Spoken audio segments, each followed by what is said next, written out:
A gente vai falar um pouco, gente, do atentado em Brasília e da tentativa de anistia que estava sendo feita no Congresso Nacional, de anistiar ou moderar as penas para o atentado de 8 de janeiro e qual é o impacto que isso pode ter, as explosões em Brasília, que impacto que elas podem ter nesse atentado.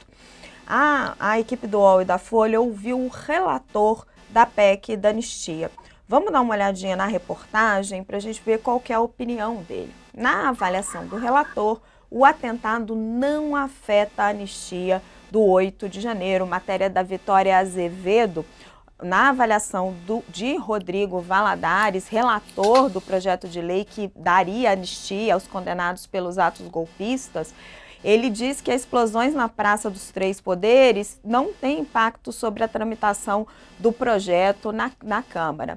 Segundo Valadares, há uma tentativa de parte da imprensa de associar o fato à direita e a Jair Bolsonaro, e ele, ecoando ali o discurso de aliados do ex-presidente, Valadares, que é do União Brasil, um partido que tem 3 ministérios no governo Lula, diz que o ocorrido deve ser tratado como um fato isolado.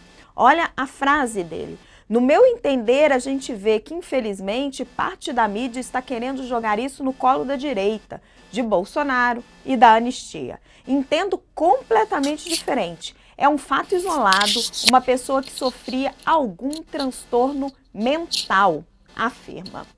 Agora, quero trazer isso para a análise dos nossos convidados. Professora Isabela, eu sei que a senhora deu uma entrevista para o nosso repórter aqui do UOL, a entrevista está na nossa home, muito bem lida, e a senhora tem uma opinião bastante diferente do relator sobre tratar-se de um fato isolado. Queria que a senhora explicasse isso para nós.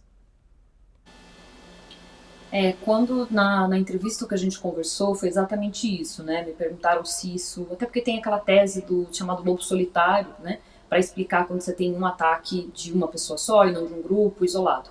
Mas nesse caso, enfim, e eu pesquiso, né, extremismo, pesquiso já esse tema já há algum tempo, o que a gente vê é o seguinte, é que, por exemplo, no caso desse caso específico em Brasília, a gente está falando de alguém que participou de acampamento, né? As informações, pelo que eu entendi, são um pouco desencontradas, se foi em Brasília, se foi em Santa Catarina, mas participou de acampamento, fazia parte de grupos, estava no interior de uma comunidade. E quando a gente tem isso, o que acontece?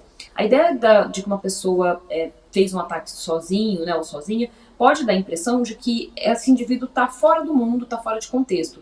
E quando a gente vai olhar, a gente pode ver um processo de radicalização. E o que tudo indica, esse foi o caso. Então, o que é o processo de radicalização? Você tem uma situação que é uma primeira camada chamada de recrutamento, que é quando você busca a adesão de novos membros, e isso pode se dar de diferentes maneiras.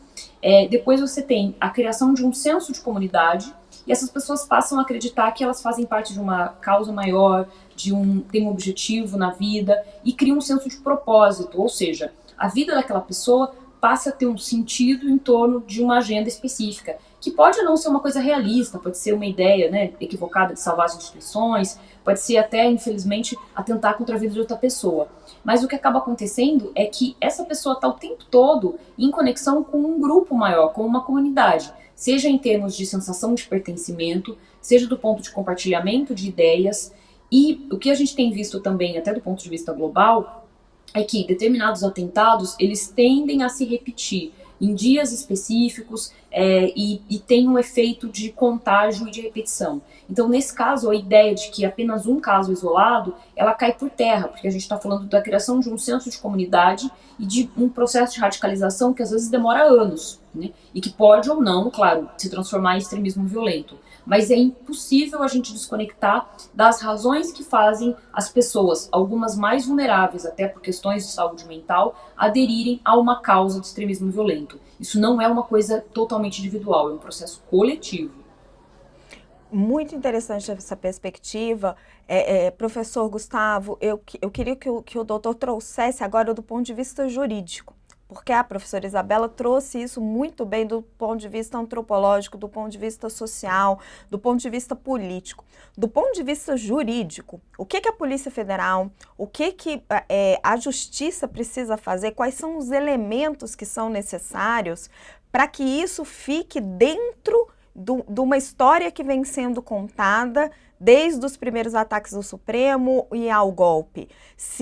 O que precisa aparecer para isso juridicamente entrar dentro do mesmo processo e se está na alçada do ministro Alexandre de Moraes? É preciso realmente fazer essa distinção. Boa tarde, boa noite, Raquel, professora Isabela também, a todos e a todas que nos acompanham aqui no UOL News. Veja, do ponto de vista jurídico, nós temos a priori uma ação isolada de uma pessoa que investiu contra a dignidade institucional do Poder Judiciário e do próprio Supremo Tribunal Federal e, por extensão, Raquel, a dignidade institucional da democracia. Eu quero, em primeiro lugar, dizer que, a despeito de qualquer prova que se fizer a favor ou contra essa ou aquela pessoa, eu deixo o meu lamento, porque o fato gerou uma morte, e, sobretudo, a morte ensejada na hipótese do suicídio, ela é muito traumática, muito tocante, ela é trágica, não é? Mas, apesar de toda a tragédia que envolve o caso, por conta da perda de vida humana, do próprio agente que investiu contra o tribunal, eu estou de acordo com a professora Isabela, e até no passo do direito, não apenas da constatação social, política, eu digo que, a depender das provas que forem produzidas, nós poderemos ou não, então eu estou tendo a devida cautela, nós poderemos encontrar relações de conexão entre o crime perpetrado na Praça dos Três Poderes, nessa semana que se encerrou, e aqueles crimes contra o Estado Democrático de Direito acontecidos ao final de 2022 e no início de 2023. Mas, como digo, o direito exige cautela, isso tudo vai depender da produção probatória competente que certamente a Polícia Judiciária fará em torno desse acontecimento. Porque a conexão existe no Código de Processo Penal brasileiro, inclusive como causa de determinação de competência. Mas a conexão exige que haja elementos comuns que determinem uma identidade de propósitos, de causas e até de consequências entre os fatos que são submetidos à competência criminal do Poder Judiciário, Raquel. Então, veja, a depender das provas, talvez nós venhamos a descobrir que foi uma ação autônoma, mas dificilmente isso ocorrerá, porque nós temos visto desde 2022, somando todos os fatos, até a tentativa de decretação de um estado de defesa ao arrepio da Constituição, recorda-se, quando se localizou uma minuta de estado de defesa na residência do então ministro da Justiça, Anderson Torres, passando por todos aqueles fatos, a obstrução das rodovias pela Polícia Rodoviária Federal no dia da votação nas eleições presidenciais, depois a tragédia de 8 de janeiro com a invasão aos palácios centrais da Praça dos Três Poderes, tudo isso vem sendo costurado em orquestrações criminosas, associações criminosas, ventiladas pela internet, pelas redes sociais, por financiadores capitalistas que injetam dinheiro para que essas pessoas se desloquem até Brasília.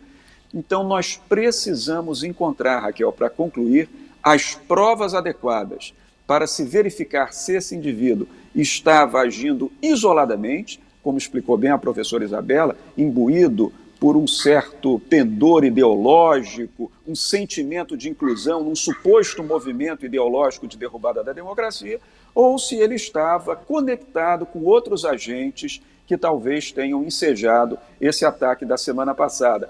Isso se vai verificar nas provas produzidas pela Polícia Judiciária. Em breve, de certo, nós saberemos. E nós temos que nos recordar que o próprio agente, que tragicamente morreu na explosão, ele já vinha publicando mensagens extremamente agressivas aos poderes constituídos que depunham contra a democracia brasileira. Então é preciso que nós tenhamos toda a atenção para que a constatação que se faz no plano da política e das relações sociais possa ser comprovada pelas investigações para que ela tenha validade também dentro do plano do direito.